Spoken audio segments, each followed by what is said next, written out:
Once you have your Pacific Dome kit, the next step is to decide on the type of platform you'd like to set it up on. There are many options for deck styles, and we provide easy-to-follow plans to make the process as smooth as possible.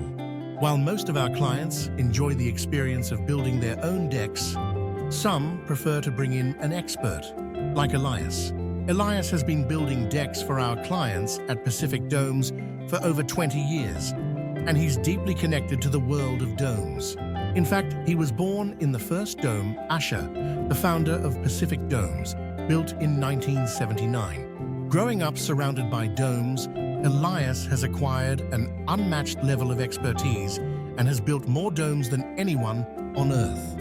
When you work with Elias, you're not only getting a skilled builder, but someone with a true passion and legacy in dome construction. Whether you choose to build the deck yourself or hire Elias, we're here to support you every step of the way. Feel free to call us with any questions about your platform options or the building process. Together, we can help you create the dome setup you've been dreaming of.